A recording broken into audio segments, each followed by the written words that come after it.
ইসলামী TV পক্ষ থেকে সকল ভাই বোনদেরকে এবং সকল জাতি মানুষকে আমি জানাচ্ছি আসসালামু আলাইকুম ওয়া রাহমাতুল্লাহি ওয়া বারাকাতুহু। যত ভাই বোন এবং মুমিন মুসলমান আছেন তাদের জন্য আজকে আমি একটি অডিও নিয়ে আসছি।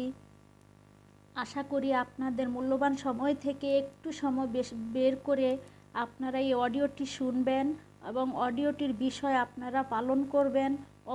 অবশ্যই আপনাদের নেক মনের আশা আল্লাহ পাক দ্রুত 3 দিনের ভিতরে কবুল করবেন। তাহলে মা বোনরা, আমি আপনাদেরকে খুলে বলি, অনেক মা বোনরাই শুনছি বলতেছে যে তাদের মনের অনেক দুঃখই থাকতে পারে, সংসার করলে অনেক দুঃখই থাকে, মাদের থাকে, বোনদের থাকে, ভাইদের থাকে। তাহলে যাদের মনে অনেক দুঃখ আছে, অনেক ইবাদতই করেছেন, অনেক আল্লাহর কাছে কেঁদেছেন, কিন্তু অনেক মা বোনরা বলেন যে কিছুতেই আপনাদের আশাটুকু কবুল হচ্ছে না। সেই ভাই বোনদেরকে বলবো, আপনারা অনেক কিছুই চেষ্টা করেছেন, এখন এই সামান্য 2 রাকাত নফল নামাজের ইবাদতটুকু আপনি করে দেখেন। অবশ্যই রাব্বুল আলামিন আপনার খালি হাত ফেরত দিবে না।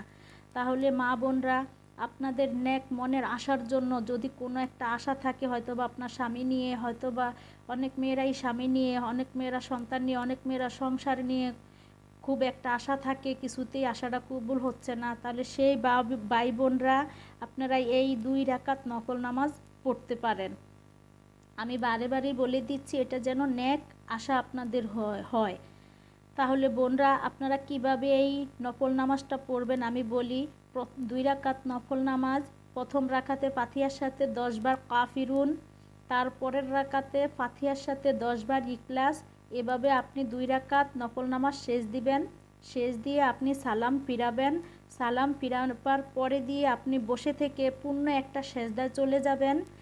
সেজদাতে চলে গিয়ে আপনি আপনার পছন্দ মতো একটা দুরূদ শরীফ 10 বার সেজদাতে পাঠ করবেন। মারা বোনরা, ধ্যানের সাথে, আল্লাহ রাব্বুল আলামিনের ধ্যানের সাথে আপনারা আপনাদের পছন্দ মতো একটা দুরূদ শরীফ 10 বার পাঠ করবেন।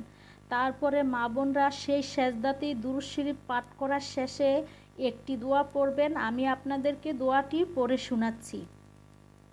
সুবহানাল্লাহি ওয়াল হামদুলিল্লাহি ওয়া লা ইলাহা ইল্লা হুয়াল্লাহু আকবার ওয়ালা হাওলা ওয়ালা কুওয়াতা ইল্লা বিল্লাহিল আলিয়্যিল আযীম। রব্বানা আতিনা ফিদ দুনিয়া হাসানাতাও ওয়া ফিল আখিরাতি হাসানাতাও ওয়া কিনা আযাবান নার। মা বোনরা, আপনারা দুরূদ শরীফটা অবশ্যই সেজদায় পারবেন পড়তে, কিন্তু এই দোয়াটা যদি মুখস্থ নাও থাকে, আপনি একটা কাগজের টুকরায় লিখে নিয়ে মুখস্থ করতে পারেন। তাহলে আমি দোয়াটা আপনাদেরকে আবারও শোনাচ্ছি। সুবহানাল্লাহি ওয়াল হামদুলিল্লাহি